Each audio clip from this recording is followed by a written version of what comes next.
Welcome to the Marshall News and Views Cable Access Program. My name is Bob Burns. I'm Mayor of the City of Marshall.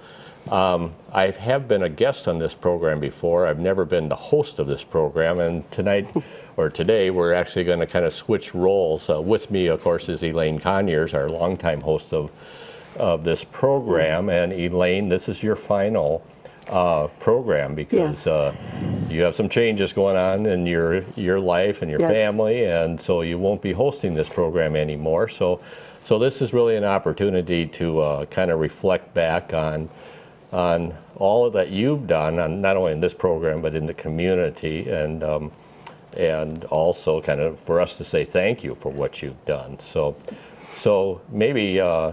I go back quite a while, but I can't remember exactly when you started this program. I know you took it over from Doug Sweetland, who had retired as president of SMSU, and then he did this for a while, and then turned it over to you. And turned it over, He said, just get Ellayne to do it. So, and so I've been doing this since 2000. And I really enjoyed it because I get to visit with so many of the city officials, as well as people in our community that are doing things to build the community, and it's been very informative for me, and hopefully to the public, that they can see what's happening, to learn what's happening in the community.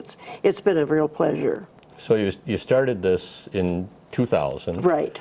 This is 2017, so you do it every 2 weeks about? And every week. Every week? Every week, yes. Okay, so help me with the math. Do you remember how many programs that is? Oh boy, I can. Don't ask me math questions.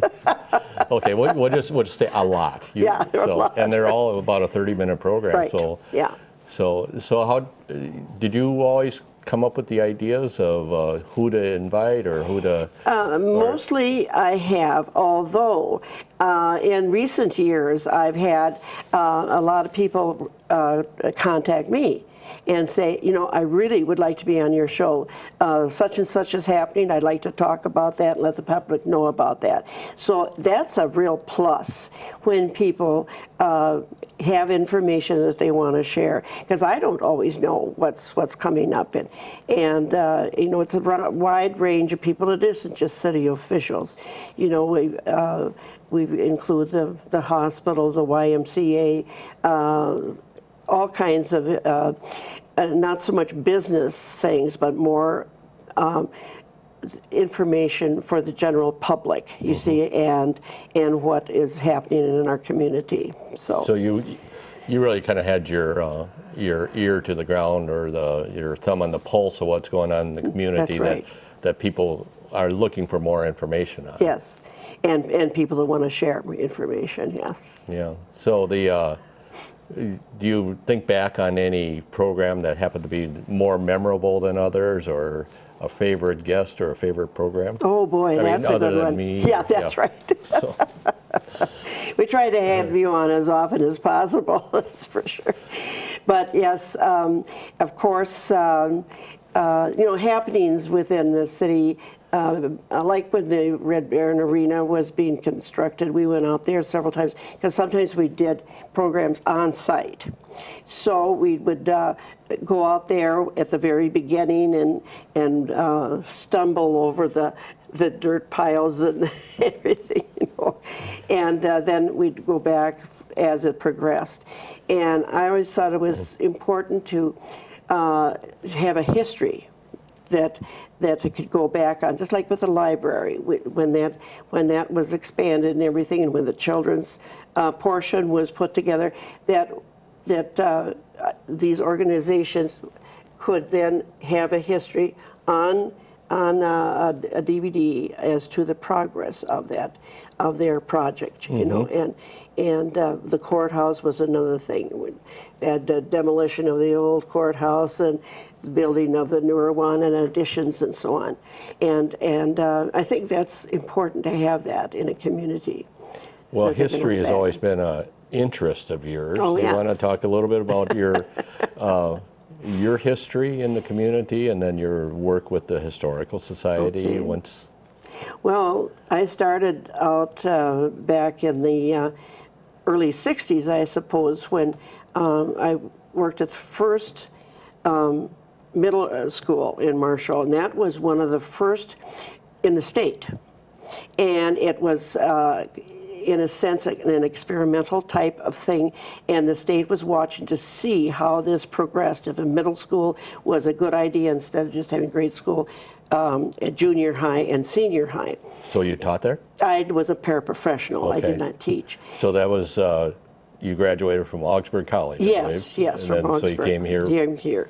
And I was in one of the first classes at SSU, not MSU, but SSU. But anyway, then, so I started with that, and that was back in the era when women were not supposed to work. You know, they were supposed to stay home and take care of the children and cook the meals. Well, so it's interesting to also to have seen that progress where women are out helping earn a living, and how organizations have come up with how to take care of those children. And so we have a lot of growth, especially in Marshall, that has aimed at how to help children that need to be someplace before they go home and their parents come home. So that's just kind of a side thing, but I think that is really important too, to see that progress. And then after that, I worked for the state extension service, and that's where I first met you. Right.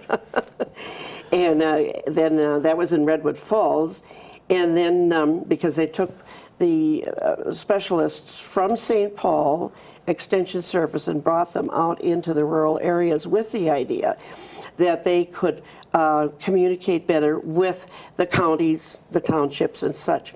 Well, it turned out they had so many meetings in St. Paul, of course, that it really didn't work out that well. They were traveling, constantly traveling. So they abolished that, and all those specialists moved back into St. Paul, and then I was replaced too, to the St. Paul campus, where I was the administrative assistant to the director of 4-H.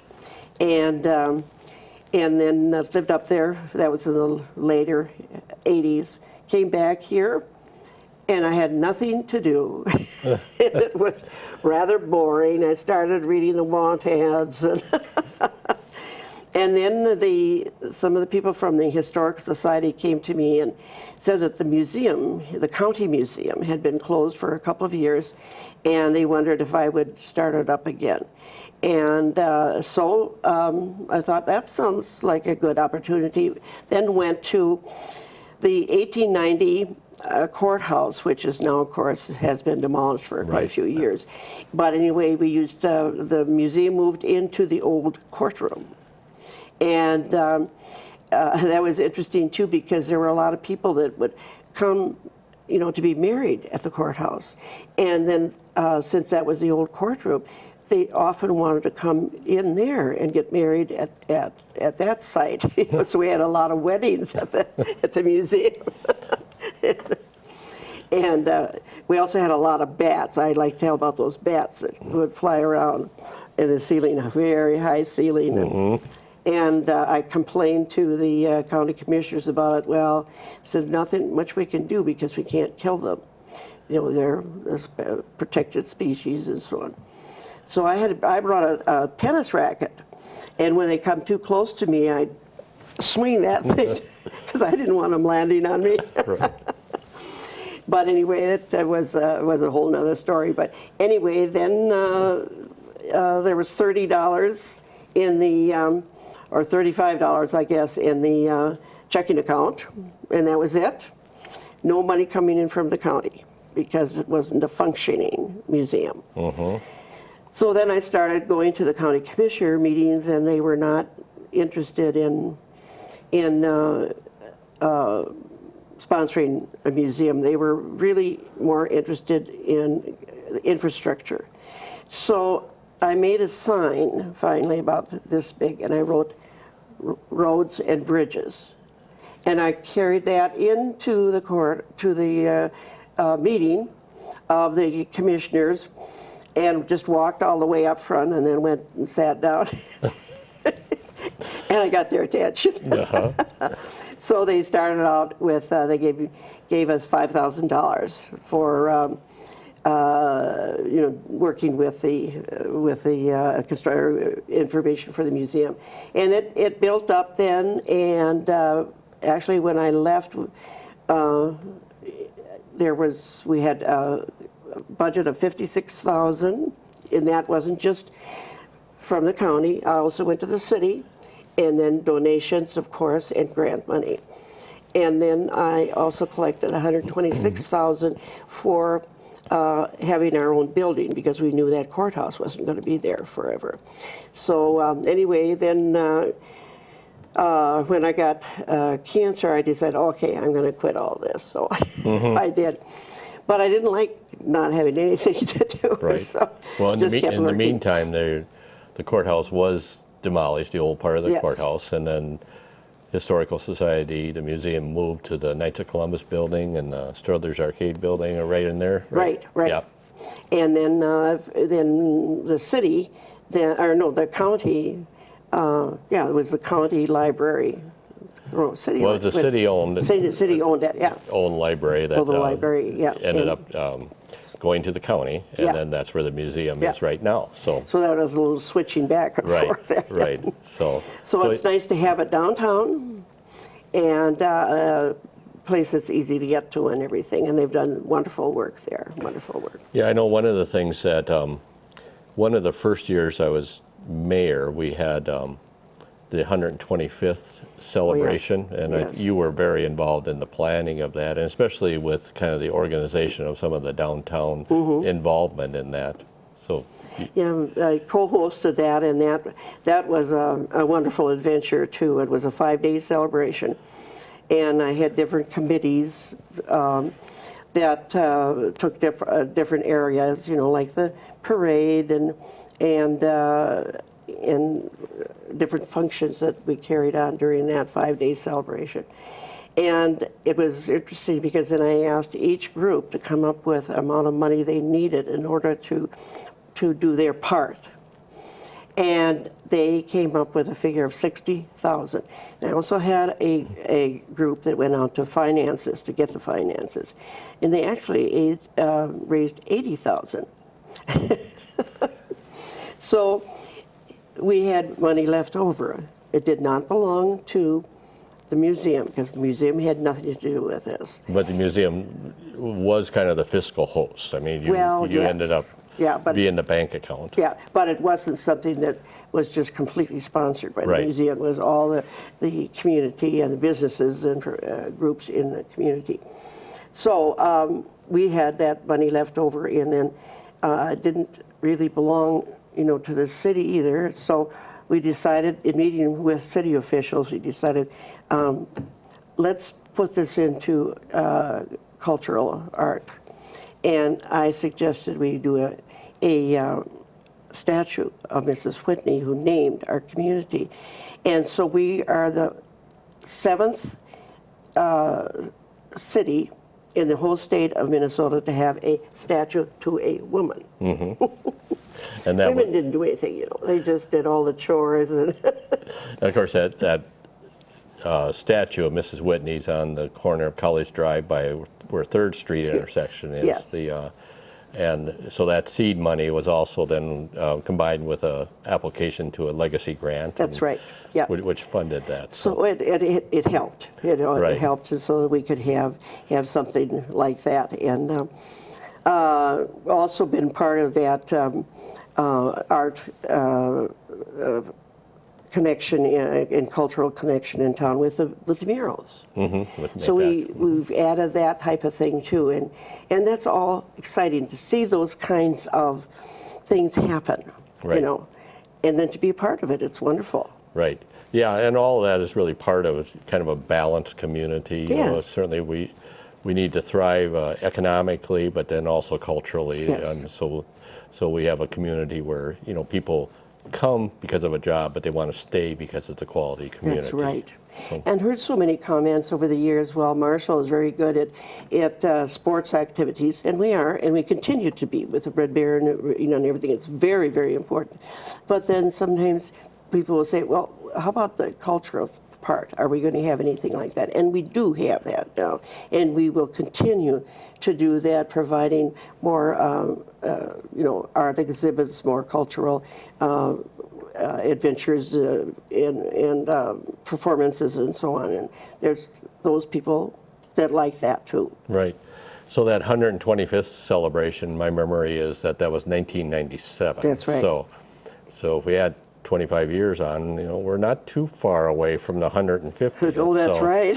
So, you may want to dust off your notebook about how you organize those committees. Of course, I won't be here, but then. Right. Yeah, it is interesting because then Marshall didn't have like 100th, or they just kind of skipped all that, or nobody stepped forward. And in fact, I remember it was the first year I was mayor, and of course I had my hands full because that was the year, my first full year was 1993, and that was the year that we had the Mother's Day, Father's Day, and 4th of July flood.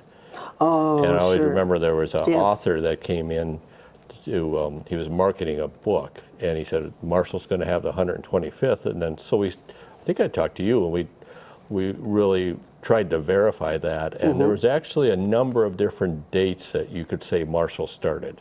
Is it the date that the charter was enacted? Is it the date that the governor's proclamation was issued for the city of Marshall? Was it the day that C.H. Whitney, arrived on the train and set up the plat? So we did have a choice of, what year we're going to have as year one. And we really based that on how long does it take to organize that 125th celebration. Yes, that's right too. We needed time to do that. So Right. anyway, I think that people enjoyed that. We had a lot of people come to that celebration, and it lasted for 5 days, and that was very interesting too. So to have that. Right. Well, So- I guess you talked about the number of programs that you've had, and I believe, I could have these numbers wrong, but this program is rebroadcast like 19 different times during the week, different times, and then it's streamed, and I believe it's the number one stream program that cable access television in Marshall has. Really? So, yeah. Oh, I didn't realize that. I know that a lot of people watch it, but I didn't realize that. Right. Wow. Right. So that's a credit certainly Yeah, to you, and well. and the longevity of the program, and also the predictability of you put together interesting programs. The one I kind of remember is when you were doing a remote program. I was watching it. I wasn't on it, but I was watching it, and and Glenn Olson, our city engineer and director of public works, were on the pedestrian bridge over Highway 23. Yes. And maybe you could tell the audience what happened when you were up on that bridge. Well, in fact, I'll go back a little bit. A few days before we were going to do that, I had announced we were going to do a show from there, and you said, well, what are you going to do when you cross that bridge? And I said, I'm going to throw things down on the highway, which, of course, is not right. And we were crossing the bridge, and all of a sudden, here comes a four-wheeler on the bridge. Yeah, and like an ATV four-wheeler. is that what it is? Yes. Okay. Yeah. And we had to scrunch up against the side so we didn't get hit. And right away, then Glenn said, I was on the Ordinance Commission. He said, I bet you want an ordinance that no four-wheelers on it. And yes, we did that. Right.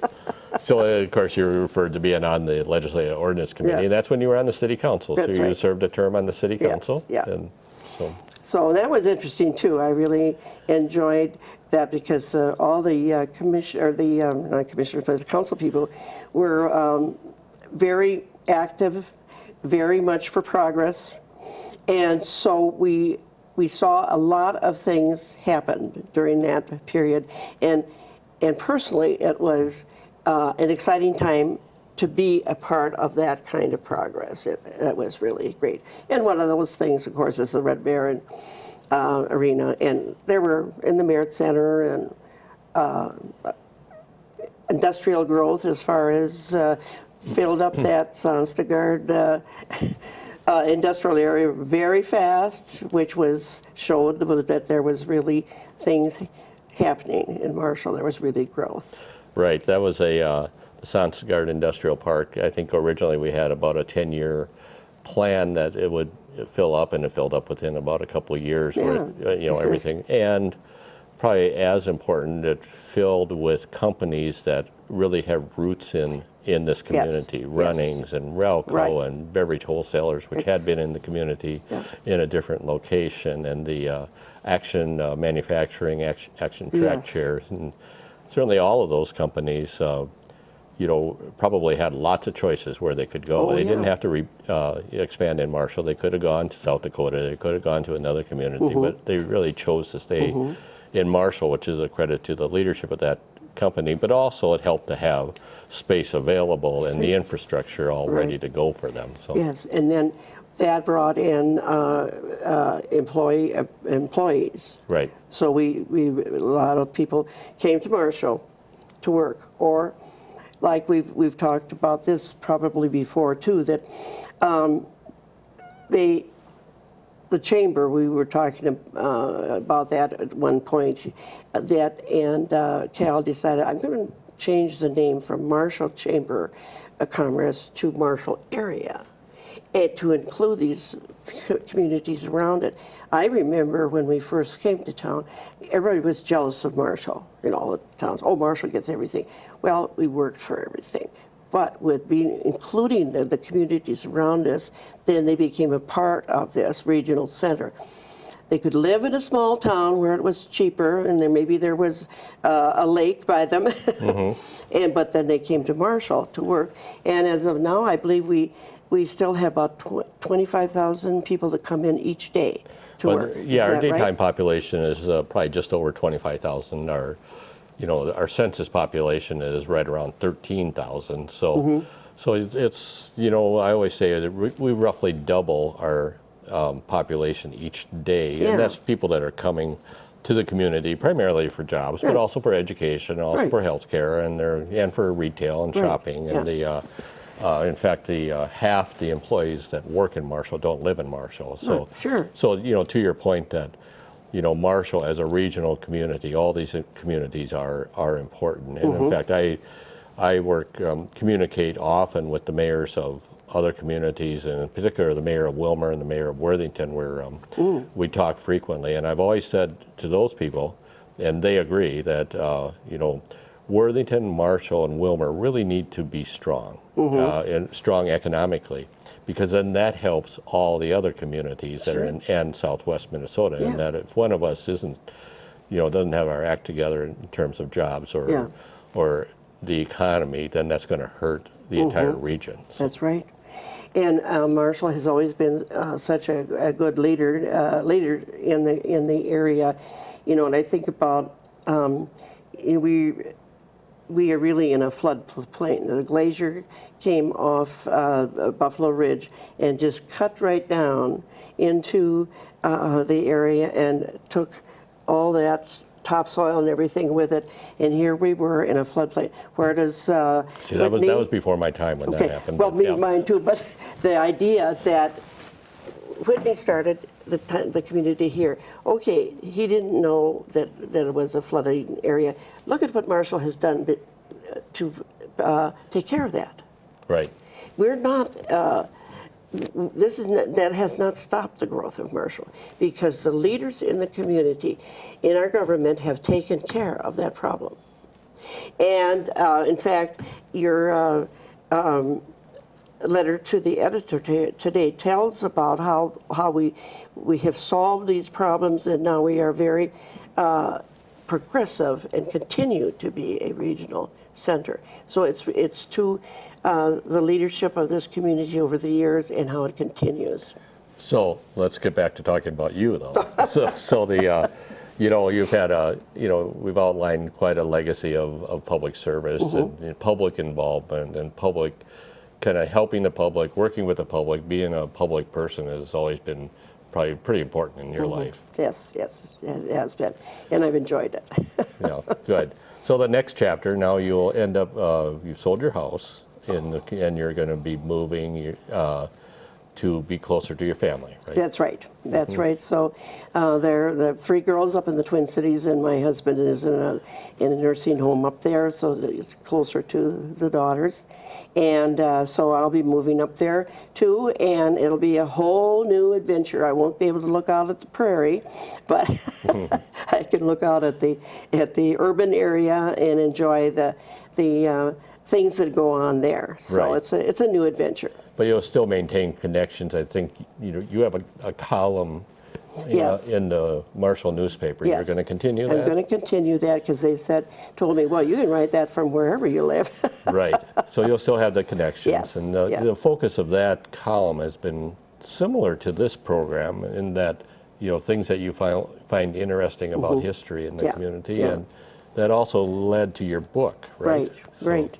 And the 4th volume of that is coming out now in May, and I will have to be coming back to Marshall with those books because they're being sold at different locations, not only in Marshall, but in Granite and Tracy and Walnut Grove and so on. I'll have to deliver those, which is better than sending it by, mailing it. It would cost Right. quite a bit. Plus, it gives me an excuse to come back.